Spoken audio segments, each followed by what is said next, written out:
Sanjana. Today is Wednesday, July 26th, and it's been so long since I've done a vlog. Really sorry, I suddenly got really busy because we finally got to Nevada. So I've been trying to set up my room, and I've taken control of my family's library, and you know how many books we have. But I finally shelved all of the books, and I've organized them, and it's beautiful. Also, we found out that our house is infested with mice, so I've been digging through the garage, like organizing boxes, and finding dead mice. And I know what you're thinking, what a lovely way to spend your summer. And you know what? You're right. And you should know that it's pretty much impossible for me just to be in my room for half an hour to film, because people keep coming in, or they're standing right outside my door. However, I promised you a pretty long video, so this one's coming to you in 5 parts. Part 1. Thanks for the birthday wishes. My actual birthday wasn't that fun, mostly because, I'm in Nevada, and none of my friends are here. But I did go to see The Dark Knight, and it was really good. The only thing was, the people at the theater were so annoying. I can't stand it when people are talking in the theater. Well, there were these teenagers, they were talking in the last 5 minutes of the movie. You don't talk in the last 5 minutes of the movie. And you definitely don't talk when it's the opening weekend of the movie. Shepard Book wasn't kidding about the special level of hell. And I realized I might have violated this rule when I went to see Twilight and made fun of it and giggled a little bit. Well, actually a lot. But I did not talk in the last half an hour, because even if it is a terrible movie, you kind of get into it, you know? Like with Anne of Green Gables. You know how there's that essay by David Sedaris in We Talk Pretty One Day when he talks about the theaters in France and how no one ever talks and no one even screams during horror movies? I want to go to France.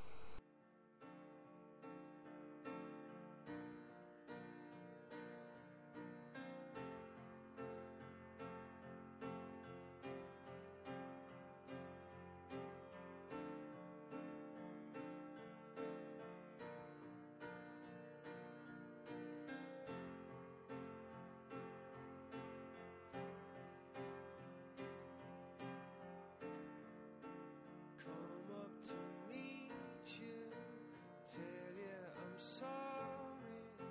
You don't know how lovely you are.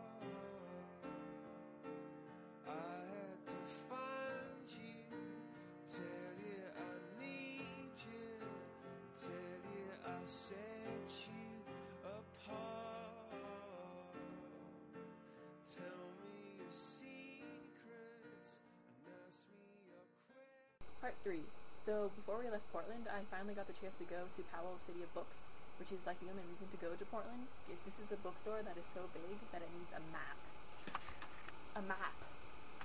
Okay, so I got a few things there, but the thing I'm most excited about is this book I picked up. It's a present for Katya, and it's called Intimidations and Ultimatums.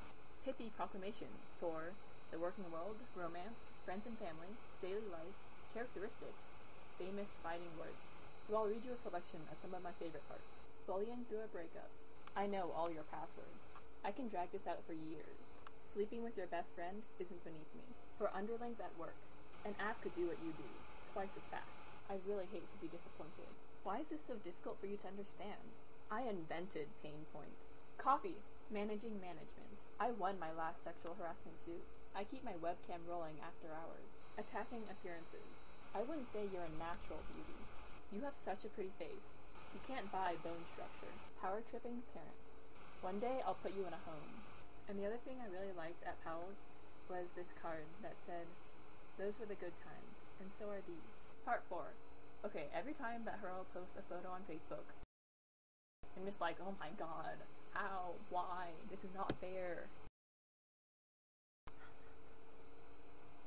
Especially since Facebook is such a mundane and unhappy and annoying place, and then suddenly it's like, bam! Harel! Part 5. Okay, now I'm getting really annoyed at my computer and Windows Movie Maker, which sucks because it keeps crashing and losing my footage. So I'm going to go through all of this really quickly. So I've been thinking a lot about what you said, and I've been trying to think of topics that teenagers care about. And first of all, I think The Breakfast Club and those other movies from decades ago are still as applicable to us as they were to the kids back then. Because all teenagers go through the same process, I think, no matter when they live. We all still have the same big questions of who am I? Who do I want to be?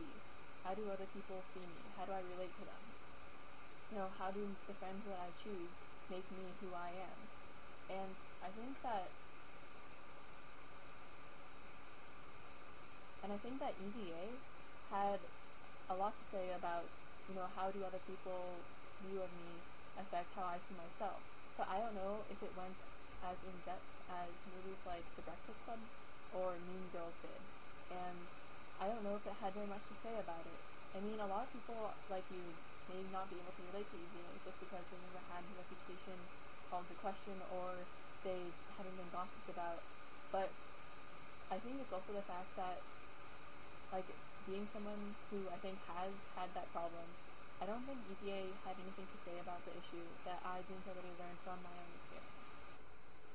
And so I think The Breakfast Club and those other movies had more to say about the issues, and they also talked about issues that everyone could relate to and that are all part of being human, I think. So the only topic I could think of that might be particular, especially to our generation, is the question of, what will the future be like? Because we honestly have no idea nowadays. It's always been like that, but especially now when the world is changing so quickly that we don't even know. Like, we might want to have some career. We might even have that figured out, but we have no idea if that career is going to be possible. We have no idea what the world will look like when we're out. College is the only thing we're certain of right now. And I think that issue is more important to us than ever before. Or at least it is for me. And I was thinking about it on the drive down to Nevada, because I don't know what the next week of my life will be like. I don't know how I'm going to live here. It's so different from California and where I've been for the last 10 years of my life.